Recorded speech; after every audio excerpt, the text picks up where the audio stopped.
Okay, we're live, everybody. Welcome to the show. My name is Armando J. Cox. I'm a roofing company owner in Denver, Colorado, and I also own a small video marketing agency where we, have a select group of clients that I work with, creating videos for them, and we, have this live stream, have a podcast called Roofing It, and I'm just really excited about today's guest. All right, because she was actually on the show when I first kind of started doing this live stream, and she's probably one of like the biggest success stories, really, because she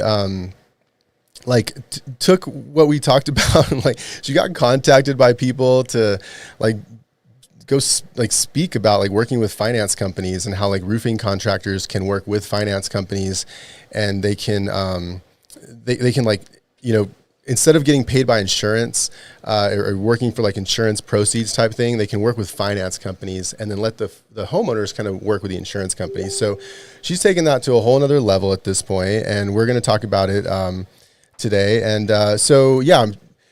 before we kind of get started, I do want to just mention a few words about our sponsors. I'm wearing this shirt today, Roofers Helping Roofers. The president of Roofers Helping Roofers is a guy named Jonathan Sherwood. He is a very skilled roofing contractor, commercial roofing contractor, and really knows his stuff. I mean, he's kind of like next level. And so he created this like brand called Roofers Helping Roofers to, help people out, and he can't take on every job that kind of comes his way, but he's very helpful and willing to, consult with folks on creating estimates on all kinds of things. So, reach out to Jonathan Sherwood. I'm also wearing a hat by the Roofing Academy. That's Randy Brothers' company, his consulting company. So the Roofing Academy helps roofing companies kind of systematize their business. And, he kind of has this thing where he says, a lot of times we get into roofing to avoid or getting business ownership to avoid a 40-hour work week, but we end up trading in a 40-hour work week for an 80-hour work week. So his goal is to kind of help you save time, systematize your business. And he's got a mastermind coming up in January too, which should be very exciting and really cool thing to attend. So we also have the get the referral, which is a by the way, guys, this is like live, like straight up. There's no editing, no anything, and it's weird. I don't know. It's when you're live. There's no retakes. There's no there's no filters. There's nothing like that. So we just kind of go for it, and I get kind of like slipped up sometimes with things that I say, but anyways, so we'll just give you that heads up. We also have Get the Referral. They are a technology company that helps create apps for people who, for roofing contractors and other companies as well. So if you ever thought about having like an app for your roofing company branded for like project management, also like customers can download it and you can like give them updates through the app, and you can also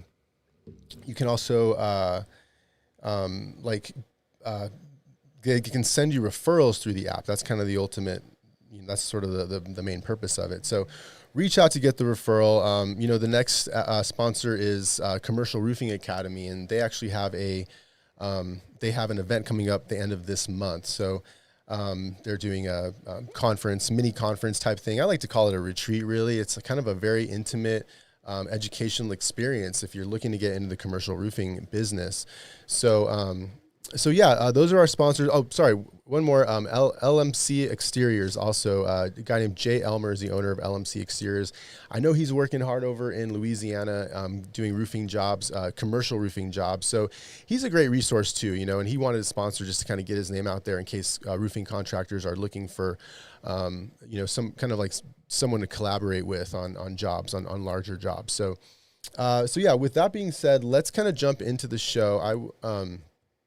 We're going to cut to a quick break so we can kind of get our bearings on, and then we're going to bring Jen on in just a moment and talk about all the things she's doing, because it's pretty amazing, really. I'm actually very inspired by what's going on with Jen. So, we will be right back.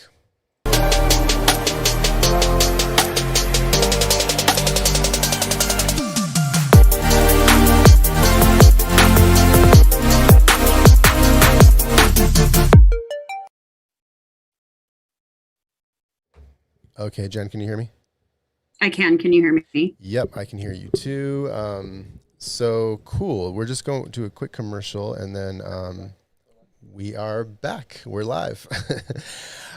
So yeah, we're back live now, Jen. We're we're live. Let me just make sure we're good on sound and stuff. We're good on sound. We're good on everything. Can you see me on the live stream yet, Jen? I cannot. Okay, let's see if I can. I mean, I can see you, but I don't. Let's see. It looks like it's a little bit lagged, but I'm sure it's fine. Okay. Yeah, we're good. There's a tiny lag on there. So let's see. Make sure that I can see myself here. Brock, I'm not seeing me on the Contractor Weekly, right? I see me too. Okay, I see me. I see me. So, okay, cool. And I see you. So we're good. That's what's hard about doing this live show. We've been doing it for a while now, as you know, and we just still have some technical difficulties. It's fairly challenging sometimes. We use this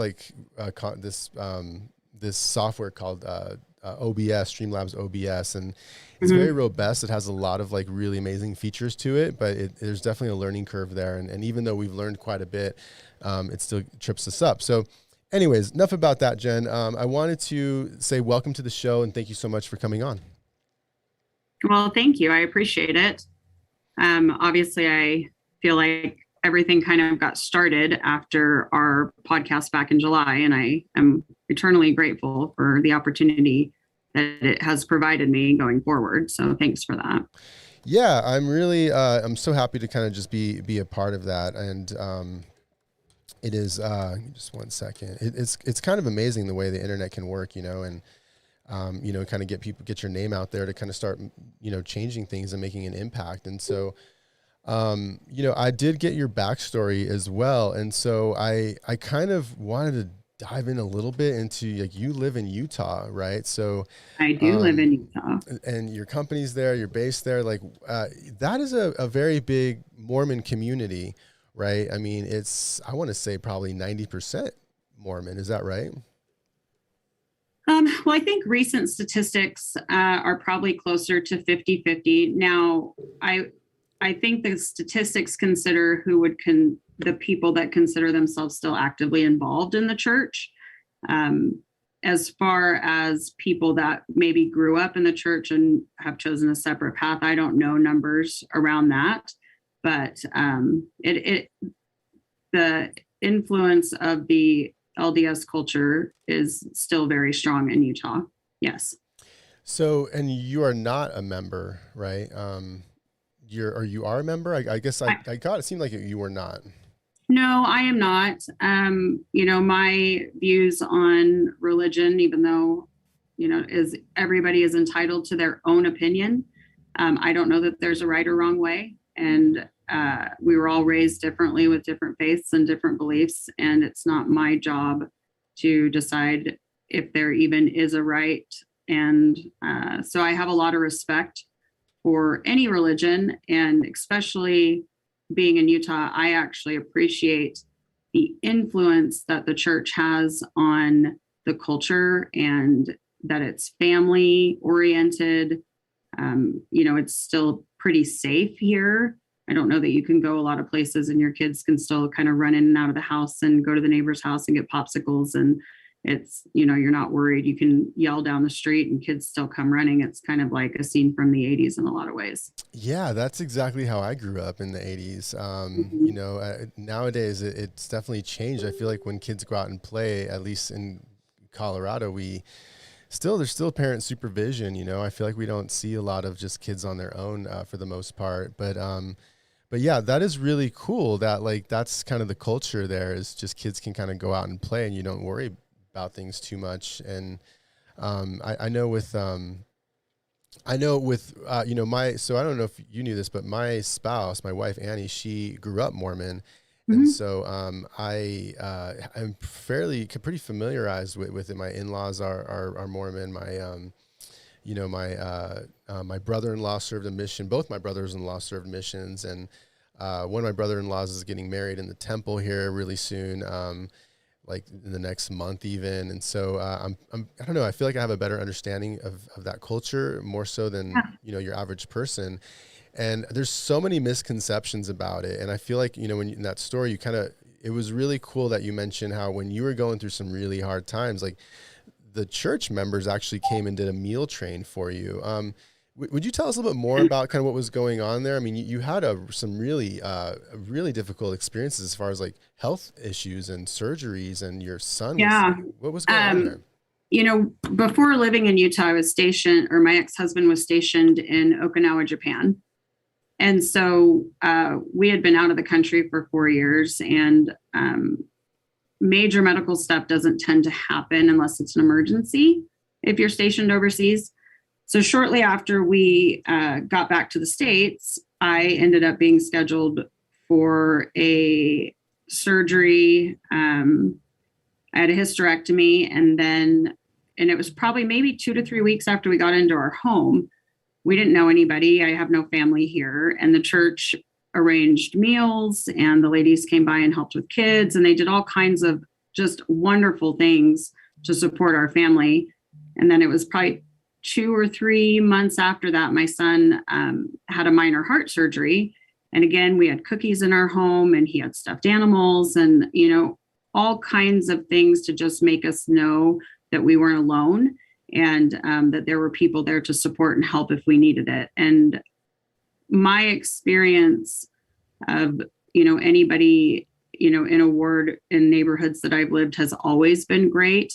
I think just like any prejudice or prejudgment, there's a lot of misconceptions, and it's, things are determined based on a few instead of, the actual majority of things.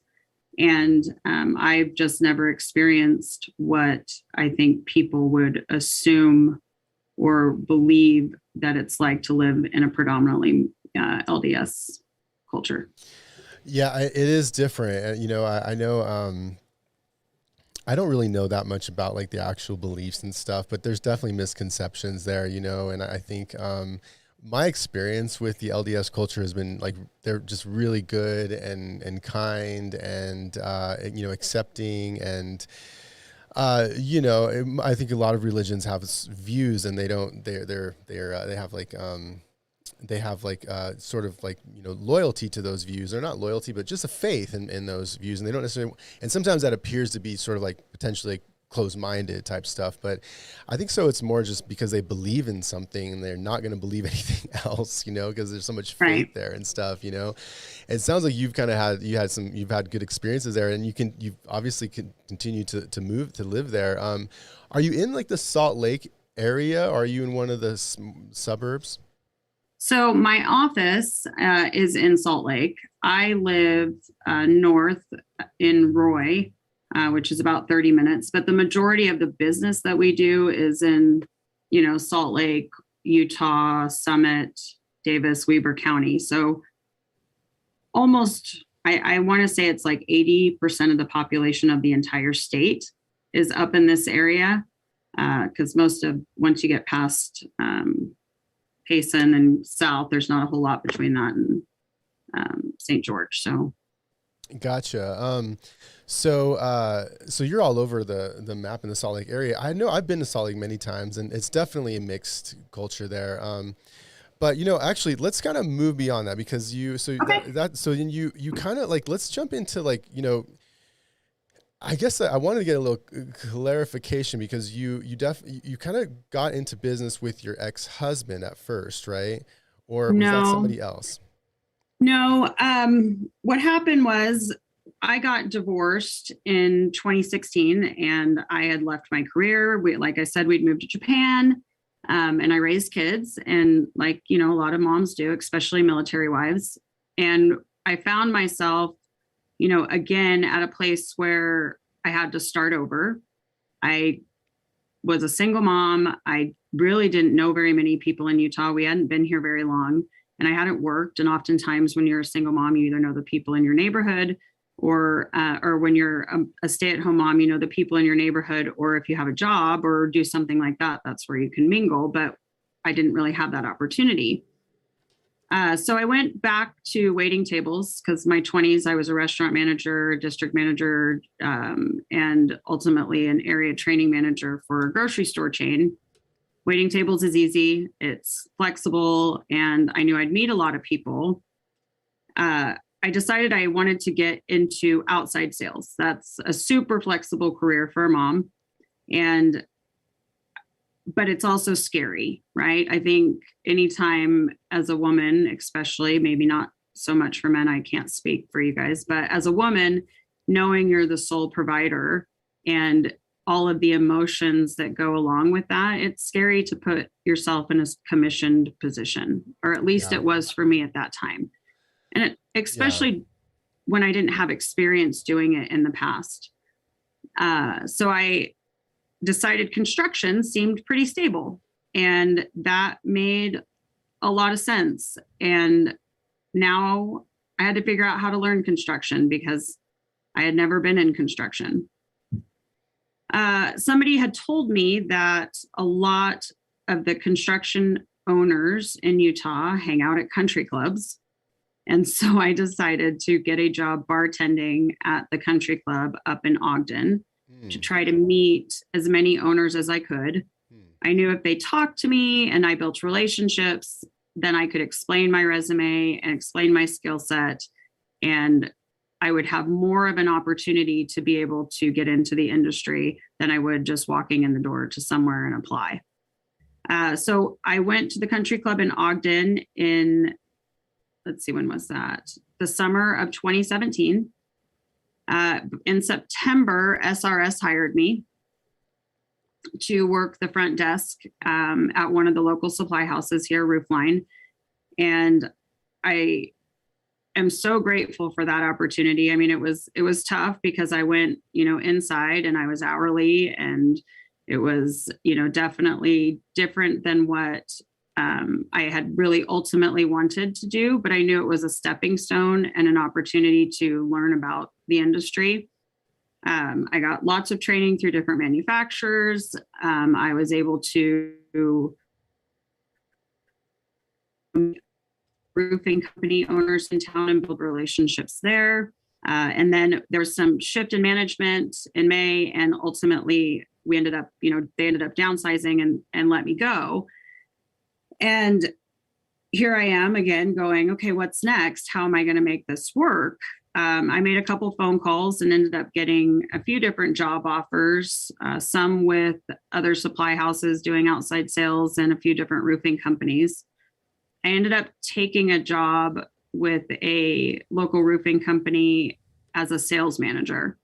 And that was a really good fit for me. It gave me the security of having a salary, but still the opportunity to generate income through commissions and build something. And I love that kind of a challenge. Well, so I love how you kind of initially had this idea that you want, you're starting over, you wanted to get into some kind of an industry and business that was lucrative. You wanted to have some independence. You heard that construction, the trades were a good way to go, which I feel like a lot of people don't think that way. They think the construction trades are, we have this reputation of sort of blue collar, type reputation that you get your hands dirty, and there's just so much more to it than that. And you kind of already had that insight, and you went and started, working at this country club and meeting people, networked your way into a job at SRS, which is really cool. You got to learn a lot, I'm guessing, about roofing at that point. That's probably the most, valuable thing that you kind of got at SRS was learning about all the materials, right? All of the different aspects of roofing, right? So by the time you got let go and started moving on, you had a fairly, you had some experience and you kind of knew what was going on in terms of materials and whatnot. Is that right? I did. And it was awesome because, you get to build relationships with manufacturers and, differences in products and shingles and colors and intricacies of roofing, just because I would take orders and put them in. And, I would go out sometimes on deliveries and watch. And I am so grateful for the opportunity that SRS gave me. on the front desk. And I'm also equally grateful for them letting me go, to be completely honest with you. At the time, maybe it didn't feel that way, but the way that, life has unfolded, and I'm a firm believer that life always happens for us, even when we don't see it. Yeah. Usually I can go back and look at it, and I know exactly you've been why through things worked so out many that really way. hard times though too. I mean, with the health problems and then getting a divorce and I'm guessing you didn't get a whole lot of alimony at that point, and going through that, just those two things, the health problems with children is something we all obviously would don't want to go through. And then the divorce is another huge thing that nobody wants to go through. And those are two really enormous things that you've had to face head on and start to overcome. I mean, you probably had some serious days where just I don't want to go on. I mean, is that right? Oh yeah. Um, I think it all becomes a matter of choice, right? Everybody goes through hard times. I mean, I'm not unique in having to deal with some of the things that I've dealt with. And I'm really fortunate. My son's heart condition um, is fairly minor. And, if we have time, I'll tell you the story behind that, because it's probably one of the most impactful events that has happened in my life. I mean, this is a good time. We have definitely have, Okay. a good amount of time. I'm really curious about your son's heart condition and kind of what happened there. So, I've always felt like I was meant to make a difference in the world, on a large scale. And I never really understood what that looked like or what that meant.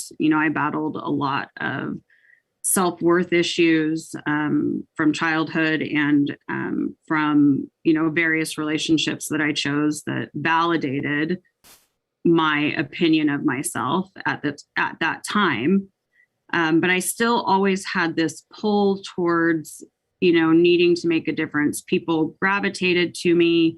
I was a leader in almost everything that I ever did from the time I was a child until I was, even the mommy and me clubs, people would just designate I was doing things. And,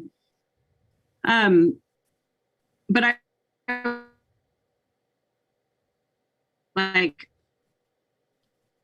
have a very strong intuition, and probably I would venture to say stronger than a lot of people, but I didn't always listen to the voice in my head. I would, go against it and do other things that ultimately would send me down paths that I shouldn't have been going down. And there was a few times when, whether you want to say God or the universe or whatever word you choose to use there, had a very clear path that I was supposed to go down, and I didn't. And so I think that he used different events that happened in my life to show me that if I was to be obedient and do the things that I'm being directed to do, that life would work out. So with my son, so you're obviously a person of faith then, right? I mean, you're not yes. part of any organized religion, it sounds like, but you have a pretty strong faith-based foundation, it sounds like. I do, and I have an amazing relationship with God. Okay. But like I said earlier, I think we serve a really smart God, and he knows that as human beings, we're super committed to being right most of the time. So in order to access the masses, he had to have lots of different avenues for people to identify with, whether LDS, whether it's a Baptist avenue, whether it's a Catholic avenue, whatever. He needed lots of avenues. And I will not choose to identify with anyone in particular, because I feel like that makes other religions wrong. And that's just, I'm not about that. I think to each their own on their faith. And yeah. So does yes, your faith come from like you were raised a certain way with a certain faith background, or did it sort of kind of was instilled in you at a young age, or was it something you kind of stumbled upon as you got older? I mean, how did that sort of develop? No, my dad was Catholic and my mom was Southern Baptist. And so we didn't really go to church. I ventured in and out of, organized religion at different points in my life. I've always felt a connection, and I've always been somebody that looks for the positive and the lessons. And I think as I've gotten older, my faith has gotten stronger, but I have definitely needed to be shown evidentiarily, if that's a word, I think that's a word, because I'm not someone who is just a blind faith type of person in anything. And so God had to kind of shake me up a little bit. So we'll start with my son. So when he was 19 months and was talking, he would pray every night that God turn him into a wolf.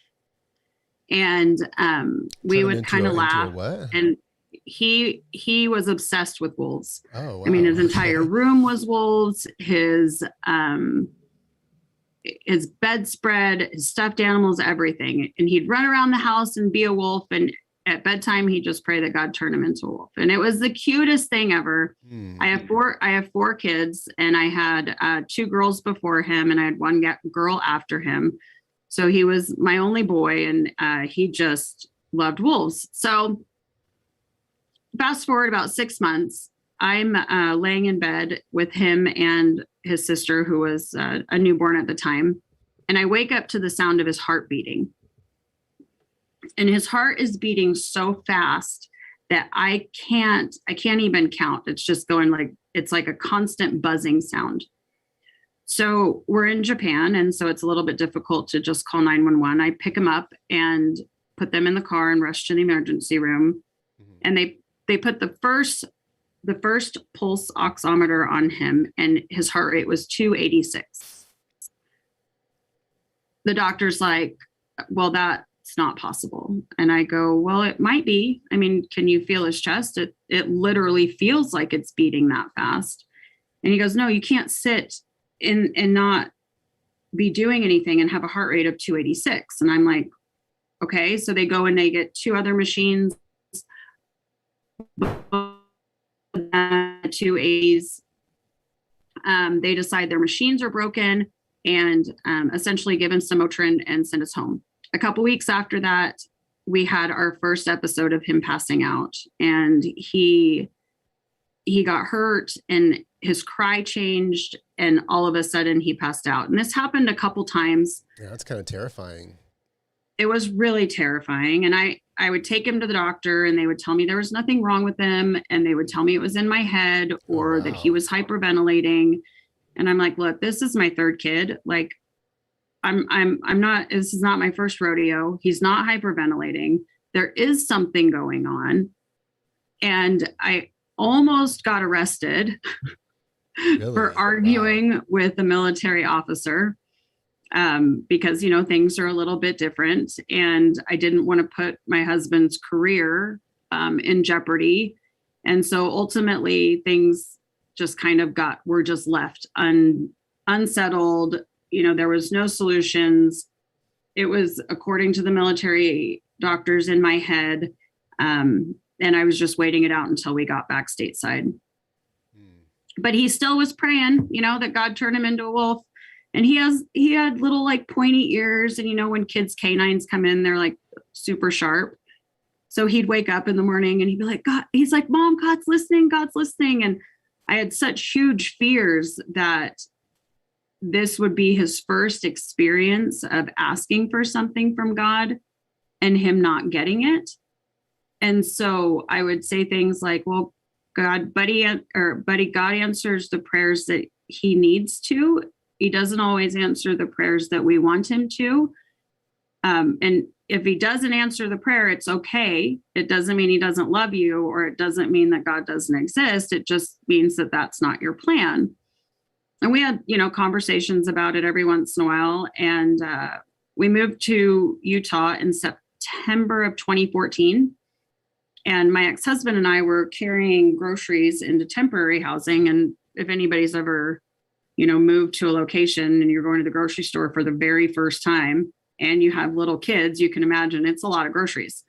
And Definitely. it was a couple stories up. And so we tried to get as many as we could. And we had bags lined on both of our arms. And Rodman was 4.5 at that time. That's my son. And he was kind of being a typical 4.5-year-old, not really listening. Right. And Right. we're both covered in groceries. And my ex-husband's trying to kind of get him to come out of the street. And he goes to reach his foot around and Rodman twists and he accidentally hit him in his tailbone. And typically anytime Rodman had passed out, it had been instigated by some type of pain. Mm-hmm. And like I said, he would cry and then his cry would change and then he'd pass out. But it had been probably, I don't know, maybe 2.5 years since the last time he had passed out before. Oh, wow. So time had passed and I didn't really think that much of it. Well, he started crying and all of a sudden his cry changed. Mm. And I'm like, I yelled literally, holy shit, he's going to pass out. And I start ripping grocery bags off of my arms. And I'm like, my arms are sliced from the plastic because I'm going so fast. And my ex-husband's trying to get him off. And I've got like literally down to the last bag. And he goes face first into a railroad tie. Oh my gosh. And I run over and I pick him up and, his face is busted and Oof. he's aspirating blood and my arms are bleeding. And Oh my I literally gosh. look like I had just murdered somebody. Yeah, that sounds so bad. Ugh. And so I take him to the emergency room and, the doctor that came in was amazing. And for the Your first time I felt was there at that point as well. Is that right? my ex-husband. Yeah. Okay. So he at least your son Rodman had both of you there kind of. Oh helping him yeah. out. Yeah. Yeah. Okay, well, We try really hard to even now make sure that we're both present for, significant events in the kids' lives that, that's Yeah. important. That's really cool. So I'm sitting there and I'm talking to this doctor and for the first time, I feel like I'm being heard as a mother, right? Like my kids are, he's had this happen and he's had this happen. And she's like, okay, well, let's do an EKG. Have they done an EKG? And I'm like, well, yeah, there's nothing with him and it's all in my head. And she goes, okay, well, let me run an EKG. And I said, okay. She comes back, I don't know, 15 minutes later or so. And she goes, they kept telling you there was nothing wrong. And I'm like, yeah. And she goes, well, so your son has a super rare heart condition. And I was like, okay. And she goes, it's not life threatening or anything. And I'm like, okay. And she goes, and it's called, it's called Wolff Parkinson's White. And like I instantly never heard anything like that. That's yeah. Instantly just looked up to God and I'm like, could you have just not made him hairy? Right? That's wow. That is like he wanted to be Wolf and like he has this illness now. It's called Wolff Parkinson's White. Okay. Wow, that's so ironic. I don't know that it's ironic as much as it was God saying, hey, I do exist. And I can answer prayers. And maybe it's not exactly the way that you wanted it to be answered, but pay attention to me and listen is how I feel like that happened for me. And Rodman was thrilled, obviously. I mean, he's now part Wolf. And thankfully it hasn't been too much for us to handle as a family. He's had a couple small procedures and essentially it's an extra electrical node in his heart. So sometimes your heart typically beats through 2 chambers electrically.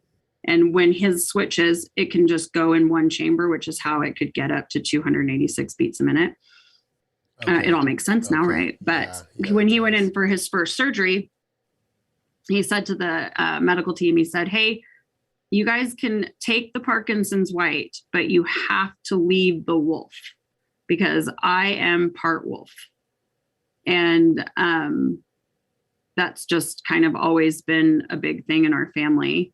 I have a tattoo of a wolf on my forearm, and we've got wolves, all over the house in different places. And wolves will probably always hold a very special place in our family, along with the story, because I think it is a great example of things that happen for you, even when you feel like this is the end of the world, or, my son has this going on or whatever. I think it needed to happen that way for me to start to see and listen to where my path was supposed to develop, if that makes sense. Yeah, it does. It's incredible. Well, and it sounds like he's doing pretty well at this point. He's happy and healthy. He got the surgery helped him. Is that right? Yes, he's better. It's still intermittent, and they may do one more when he's a teenager.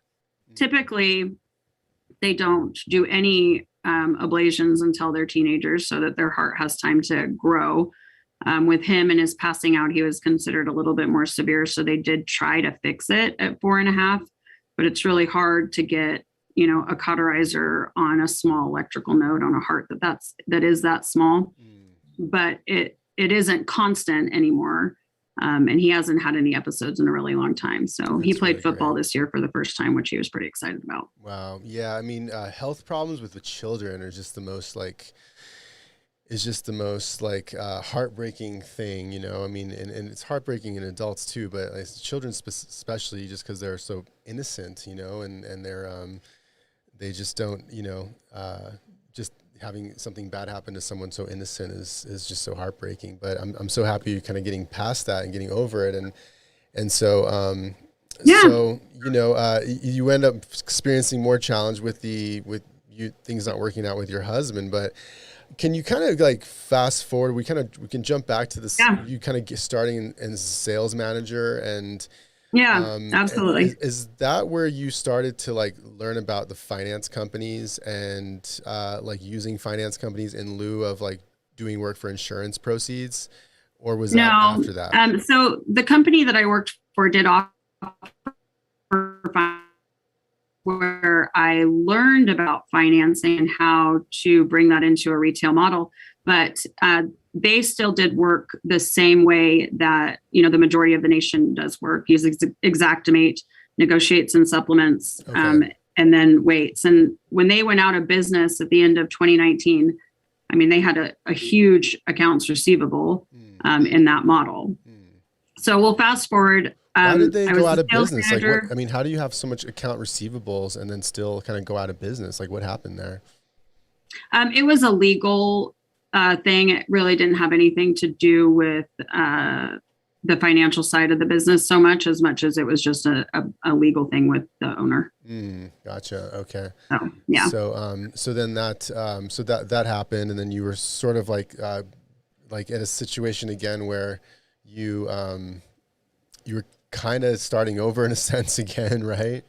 Well, interestingly enough, I had been promoted to the general manager, and I was actually working both positions. It was a lot, 2019, but in 2019, and I grew the business through sales and through profitability from a $4 million company to a $7 million company.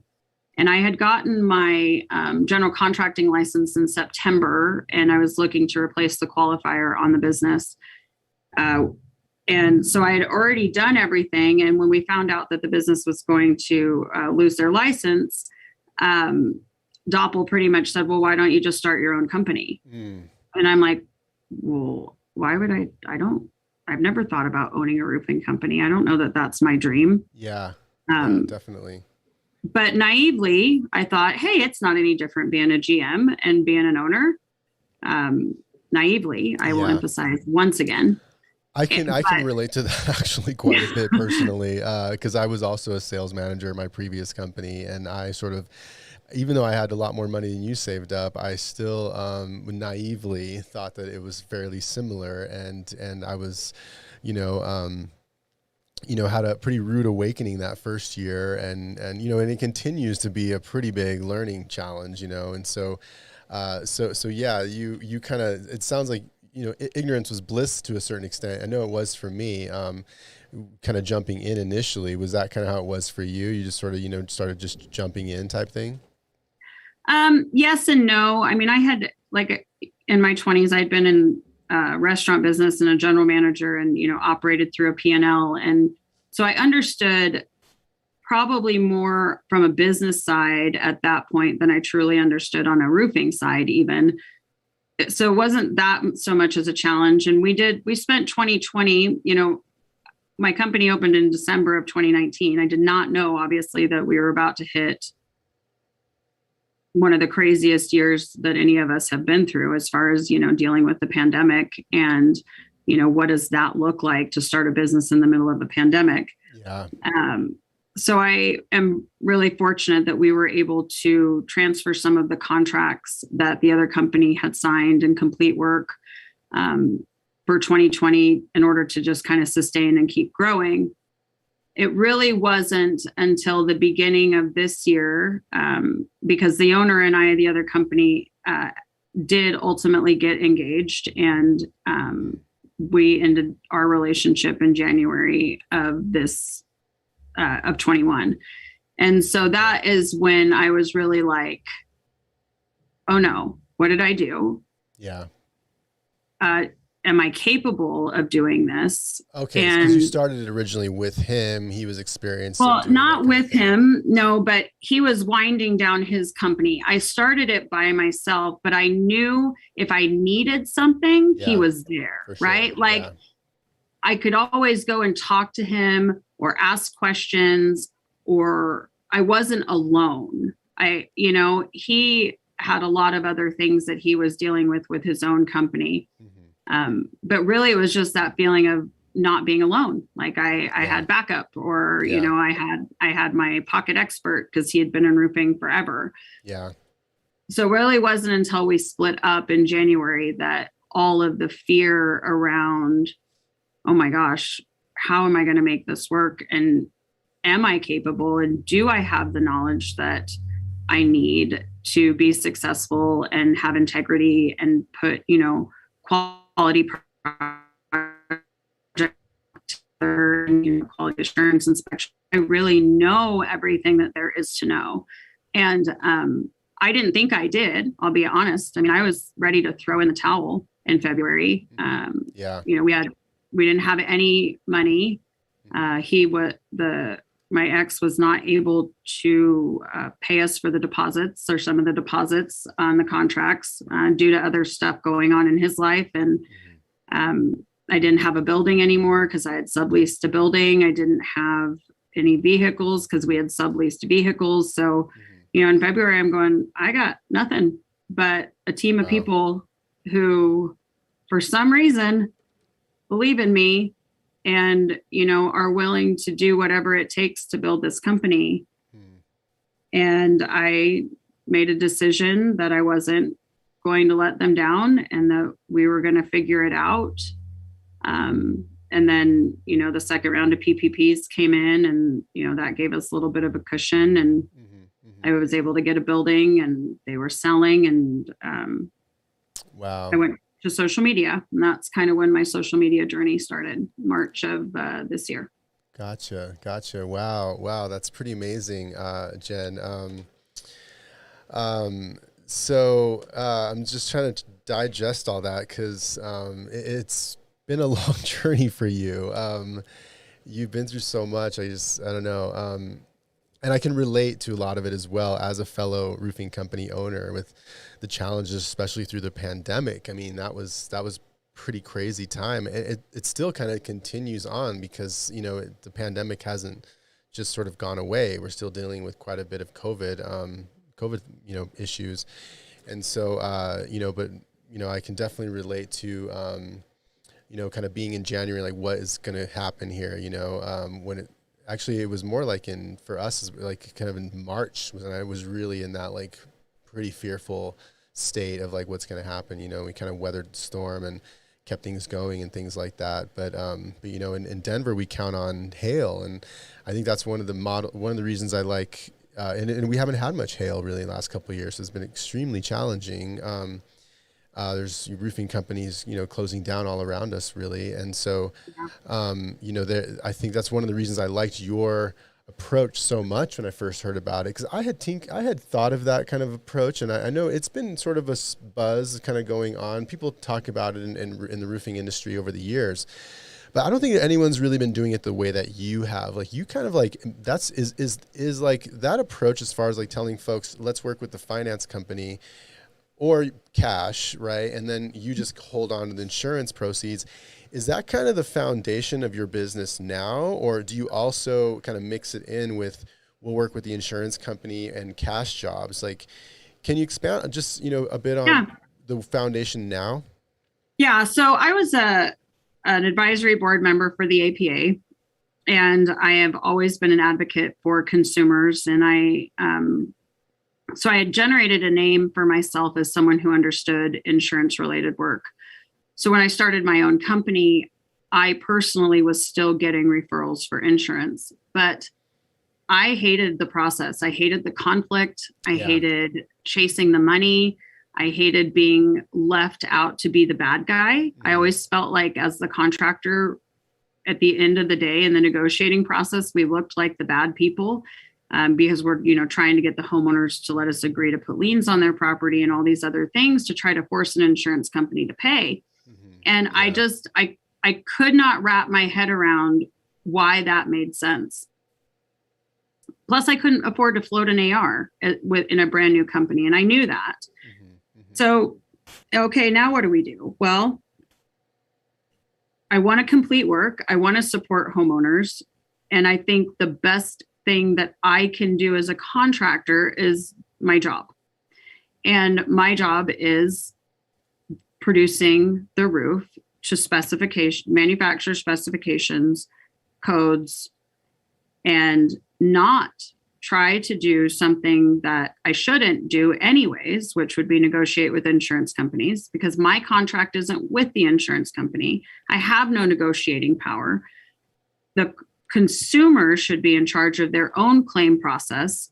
My contract with the consumer, I can support them and give them documentation as to why I had to do certain things on the roof, or, you know, give them access to people that they could talk to, like a public adjuster if they needed help with their claim. But I needed to just stick to what my job was. And, you know, ultimately, I think everyone in the restoration industry would agree that there needs to be a shift in accountability. But we're never going to do that as contractors. The only people that will ever have the power to shift insurance accountability would be a consumer. And consumers have to have knowledge in order to be able to do things like that. And when we take over the claim process as a contractor, we allow the consumer to not have to ever gain the knowledge around their policy or the experience. And I think that is probably one of the biggest disservices that we did in getting involved. And our intentions were super good. I mean, we were there to help. I understand why we did it, but we're just perpetuating the cycle of people not understanding what's written in a contract that they sign, that they pay so much money for every month. And people need to really ask the right questions of their agents. And the only way they're ever going to learn is by going through it. So I came up with this model and I pitched it to my sales team. And I said, look, this is how it's going to work. I'm not going to pay for Xactimate. I'm not going to pay to have an estimator. I'm a contractor. We're going to bid every single job the exact same way. So if their neighbor had insurance or not insurance, I don't keep track of what jobs are insurance or not insurance, because I don't want to ever be accused of inflating something because it is an insurance job. It's not an insurance job. My pricing is the same. The only difference is the intricacies of the roof, right? Which I think is different from job to job anyways. Yeah. And then, you know, we ask, hey, we've got financing options. If you would like to consider financing, And we will give you everything, but ultimately it's up to you to get indemnified by your insurance company.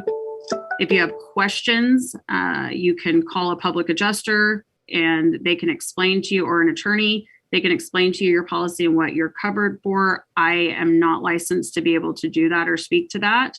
So I don't even entertain the conversations, and I complete the roof. Wow. And so you probably get some pushback from folks who are like, well, I mean, can't you just work with my insurance company? I'm guessing, right? And so, I mean, that's what all the contractors are doing. They just work with the insurance company directly, and I'll just, hand over checks. It makes my life a little easier. Do you get that kind of objection? We did initially, and occasionally, and we explain kind of just the same way I just explained it to you. Look, if I get involved, this is kind of how the process goes. And it's a lot messier because I don't have a contract with your insurance company. I'm not saying you can't call me and ask me for information around your roof and what we completed, but having me involved is actually not the best thing for you. And most people get that. We do lose some business, and I get it. But I think the business that we lose are probably the same customers that other contractors have been ghosted by because they got their check and spent it, or the same customers that aren't on, don't have your back at the end when you're trying to get money because it doesn't matter to them, right? Their roof is done. They don't care if the insurance company isn't paying. They just kind of step back and let the fighting begin. So for us, it's not been a loss as far as those customers that we do lose. Now, do they also do, like, what percentage would you say are folks who say, okay, well, that makes sense. That sounds good. I mean, what are my options? You give them some options on what type of roof they're going to go with. And then what percentage actually needs that finance company kind of to get them, to get the roof going, and what percentage just kind of pays cash type thing? Because at that point, they're basically looking, once you kind of tell them your approach, then they're either going to use the insurance money to pay for it, like whatever the ACV was and whatnot, supplement it with some finance, the financing company money, or supplement that with their own out-of-pocket money. Is that how that works, more or less, once you get to that point? So for us, I would say we're probably 75% financing at this point. We weren't last year, but this year, with everything that's gone on in the economy, more consumers are choosing financing. And of the 25%, maybe 5% of that pays in checks. Okay. Everything else is on credit cards. Most people, it's either a credit card or financing. And do you use a credit card? Do you kind of have to include some sort of fee on the finance? I mean, because these roofs are expensive. So, we run into challenges where, the fees just start to kill us over as they go adding up on credit card expenses with merchant processing. You know what I mean? Well, that's why it's so important to do it as a retail model, right? You can't, so for me, all of my financing fees, whether it's a credit card fee or my dealer fees from my loans, are amortized through my overhead. Okay. So it isn't specific to a job. It's spread evenly out amongst all of my jobs. And that allows me to keep my prices reasonable and consistent all the way across. I don't want to, have to charge a customer more because they want to pay with a credit card. To me, that is a huge inconvenience. When I have to call somewhere and they're like, oh, it's going to cost you another 3% if you pay with a card. It's like, no, that's a service you should provide so that people use your business. Yeah, I can. So mine's built in. It's never added on. It's just built into my margins. So my producers tell me we have to take a quick break. This is quite fascinating discussion though, as a roofing contractor. What's that? Okay, so we'll cut to a quick break, Jen, and then we have to do something here, fixing cameras or something, and then we're going to jump right back on. And we'll kind of start wrapping it up here as well, too. Appreciate your time and sharing this information. Yeah, so no problem. Sorry about that. I can talk for a while. It's No, this is great. So I'll take a quick break, and then we'll be right back. Okay.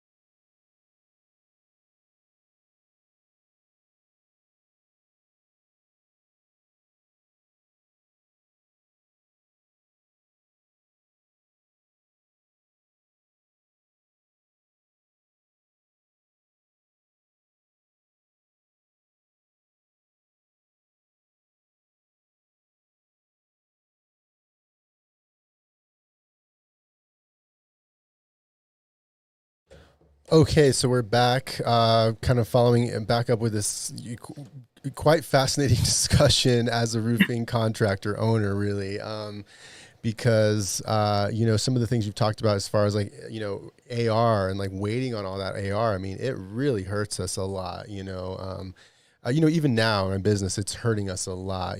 So working with the insurance companies and sort of all the delays and the things that need to get approved, and then us kind of fighting and having to go back and forth with them. And, on top of that, there's the mortgage companies that like we have to deal with, and that causes more delays. I mean, I was talking to my CPA a few weeks ago, and he was just kind of saying like, kind of commenting about how long it takes for us to get this AR, and like, is there anything that can change there, and I've been thinking a lot about this model, and I've been looking, to change things up, like, kind of get through this season and, and start to re-strategize for next year. And this is definitely a topic I've been thinking about quite a bit, Jen. So I really appreciate you sharing, even like down and getting granular with it, because for example, when we, my fear personally is when we start to kind of implement this type of thing where we like ask people or let people know, hey, look,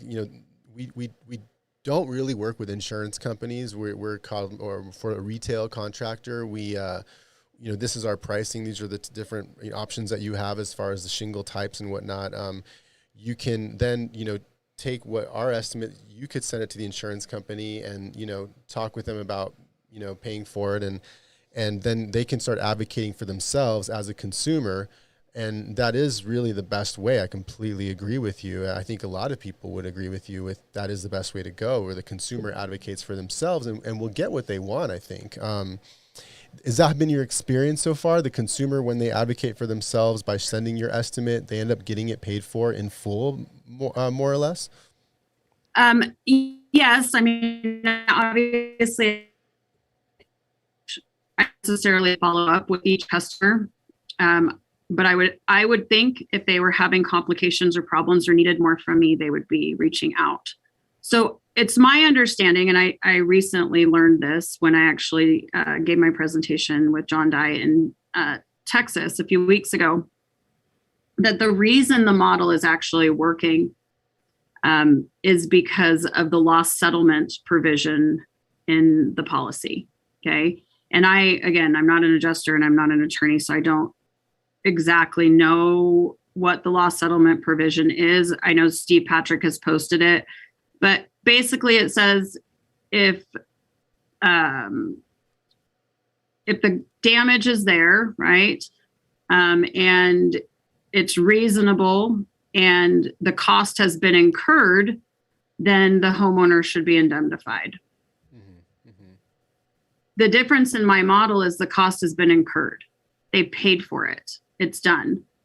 So when I give them that paid in full invoice at the end, and I already know that coverage was extended because I know that they covered the exact amount of squares for tear off and replacement, right? Mm-hmm. So I know that that's done. So coverage was extended. What goes into the roof, I have to follow manufacturer specifications and codes. And my pricing is reasonable because I charge the same, whether it's an insurance job or a retail job. And I think that that is a really important part of this model. Yeah. Is if we as a nation switch and go to a retail model and then we add some ridiculous amount of profit to try to make money, mm-hmm. It won't work. Like you have to be operating within a reasonable profit margin, and be willing to sell it without insurance proceeds, right? Without that even being a factor. Are we talking about like, 35 to 50, depending on what your overhead is? Is that kind of more or less? Well, you're talking gross profit and I'm talking net profit. Profit margin. Yeah. I would be referring to profit margin. Not the net profit would come after profit margin. But your profit margins are going to be different based on your company, right? Yes, 100%. To me, it's easier to look at a net profit because I don't think you should ever compromise your actual overhead. So if your overhead is, if you're at your cost of goods sold is 60%, and then your 30% in overhead, I think a 10% net profit is reasonable. Yeah, absolutely. 10 to 15% would be amazing as from a company perspective. Correct. And reasonable, right? Like that is an extreme. That's not breaking, trying to, take the insurance companies for more than we should, because I do not think that that's right either. This has to be fair and equitable balance all the way around. I mean, it's arguably low, really, 10 to 15% net profit. There's an argument to be made there that it could, should be in the 20% range. But that's kind of gets a little complicated, but let's just say, to keep things simple, even 10 to 15% net profit as a company is reasonable for sure. I don't think there's anyone that would argue with that, even an insurance. Well, I think if you, most roofing companies average between 2 to 6% net profit. Yeah, that's dangerously low, Yes. So starting at 10 is great, right? Yeah. And 10 is an easy number. I agree with you that there's definitely opportunities for improvement, but 10 is an easy number to check. It's an easy number to job cost. Yeah. It's an easy number to work towards. I think if you set the goal too high initially, and I think we'll see more challenges. So I encourage 10 right now, and 10's as a place to get to. After paying materials, your labor, all of your taxes, overhead. And the biggest thing is you've got to include your owner's salary in your overhead, right? Your draws and your salary come out of the overhead. That 10% net profit should honestly just be capital that you can use to grow the business, or purchase assets or other things. It is not there to pay the owner's salary. Yeah. So 10% is kind of what I've been teaching. So that's where so when you're doing your estimates, that's kind of the sort of the goal, the standard type thing, and depending on what materials you're using, the estimate might fluctuate. Depending on the roof itself, depending on what materials are being used, that pricing can fluctuate. But it's not based anything on line items and Xactimate, really. Nope. No, I don't even look at Xactimate.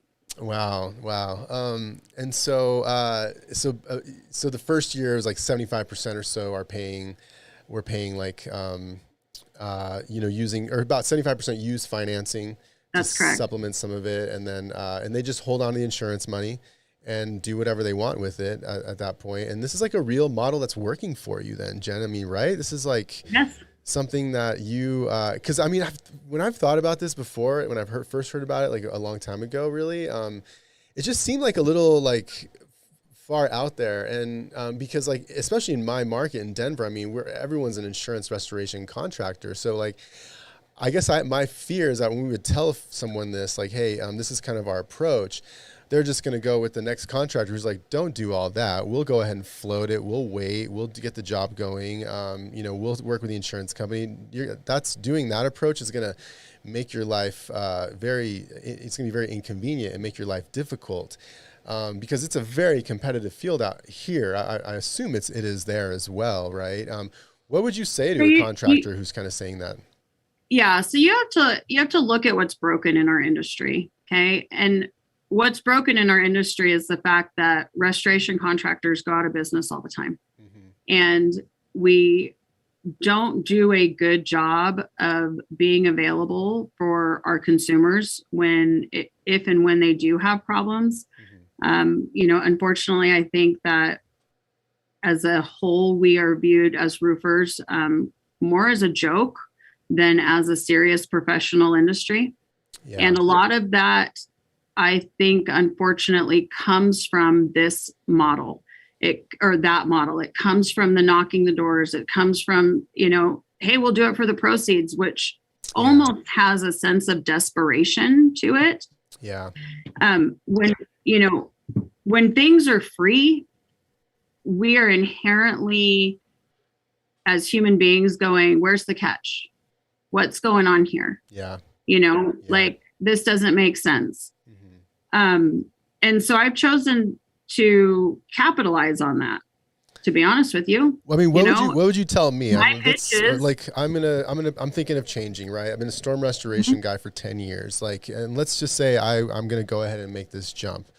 Which I'm honestly seriously considering right now. What would you tell me? What's your best advice for me personally? Because I'm representing really a lot of storm restoration guys out there who are kind of in the same boat as me. They're kind of like, yeah, I'm totally in agreement with everything she's saying, but like, we've been doing this for 10 years, we've been this way. We're so used to it. Just doing the work for insurance proceeds and they pay their deductible, our big sales, like selling them on the deductible. I mean, you were that way too for a long time, so I mean, how do you respond? What do you advise me to do? Just make the jump, make the switch, deal with it. That probably is going to be hardest for the first, 6 months. And then you start to get used to it. So I tell people the truth, and the truth is I don't want to go out of business. I want to know my numbers. I want to have a great relationship with my consumers and my customers. I am not that guy who is going to do your roof for insurance proceeds, because I understand how much money it costs to run my business. But I am going to be here in another 5 years if you have any issues with your roof. You're not going to worry about my running away with your money, and I capitalize on the things that consumers have in their mind around that type of roofing. For sure. I'm committed to being a roofing professional that is here offering quality customer service at every step. And I can't do that if I'm in the middle of your insurance claim. Yeah. So only 30% of consumers buy on price. Mm-hmm. Only 30. The rest buy for other reasons. And the biggest one is trust. Mm-hmm. So when you are vetted and you can offer financing, and a bank is saying that, yeah, they'll support you as a contractor, especially in states, big deal. That means somebody's looked at your financials and you're okay, right?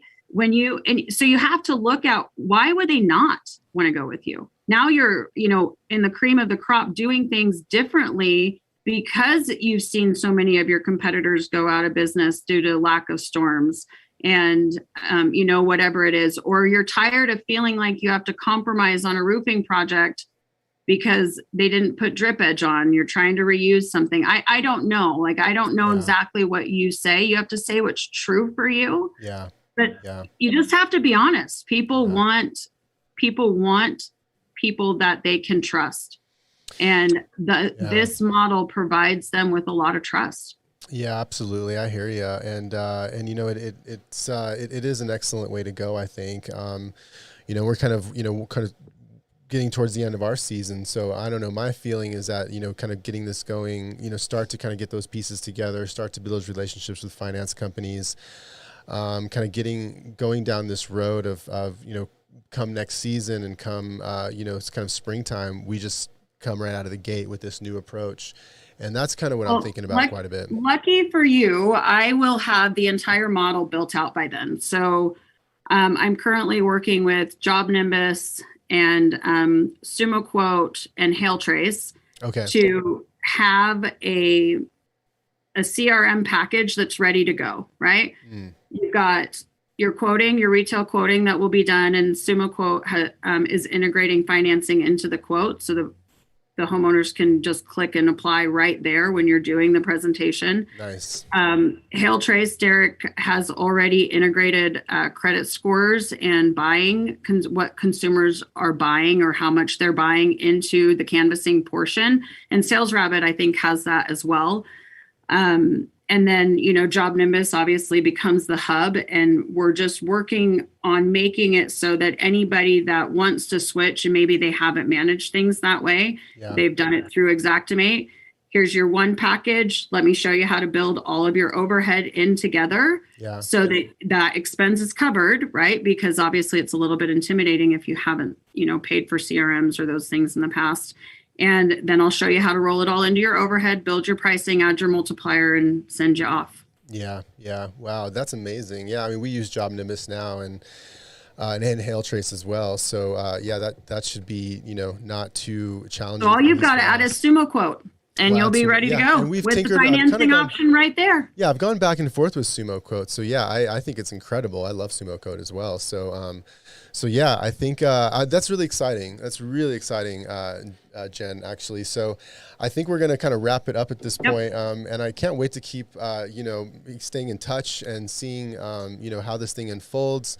I can't wait to kind of like get this implemented in my company, honestly, because I do think it is the sound way to go. And I agree. I don't want to shut it down either. And I think storm restoration contract work is kind of killing us, with the AR and the delays with the insurance companies. And, and I think the consumer is sort of the one that gets hit as well. So, well, when you've got insurance companies that support it, you've got consumers that are doing it and contractors.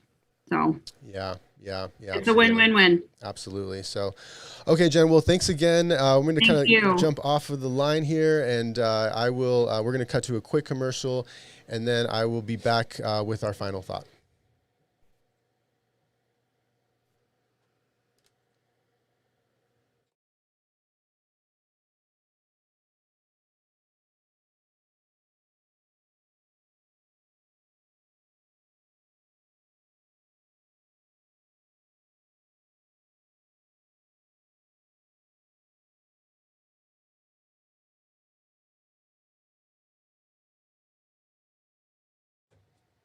Okay, guys, so we're back, and I like to kind of kid around. I like to borrow this final thought from this whole approach from Jerry Springer, one of my favorite talk show hosts of all time, one of my guilty pleasures.